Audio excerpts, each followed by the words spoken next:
Mr. Glowry used to say that his house was no better than a spacious kennel, for everyone in it led the life of a dog.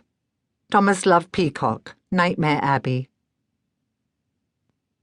It had been a long winter, and the spring of 1807 seemed an unconscionable time in coming. The days were blustery and cold, the skies leaden and dismal. But in the heart of London's Mayfair, there were already signs that spring was struggling through the gloom. Daffodils were blowing in the tussocky grass of Hyde Park, and a cherry tree at the corner of South Audley Street raised its weighted branches of pink blossom to the lowering sky. Outside the townhouses, from Grosvenor Square to St. James's Square, brass was being energetically polished, window frames painted, and steps scrubbed in preparation for the season. In fact, despite the chill, there was noise and bustle everywhere, from the blackbirds carolling on the rooftops to the hurrying servants in their new liveries in the streets below, who were looking forward to the season with all its promise of abundant food and extra money. Everywhere, that is, except number 67 Clarges Street.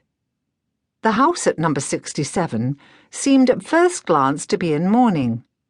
The shutters were closed, and its black thin frontage stared down on the fashionable street like a gloomy undertaker. There were 2 iron hounds chained on the wide doorstep, gazing down at their paws as if they had long ago given up any hope of freedom. Although it was the fashion during each London season to hire a house in Mayfair at a disproportionately high rent for sometimes very inferior accommodation, number 67 stood empty and appeared likely to remain so, despite the fact that the rent was reasonable and the building in good repair. The sad fact was that in an age when gambling fever ran high and everyone from a lord to a scullery maid was superstitious, number 67 had been damned as unlucky, and no mamma, hopeful of finding a good marriage for her daughter, was going to risk incurring the wrath of those pagan gods who looked down on the exclusive world of the top 10,000.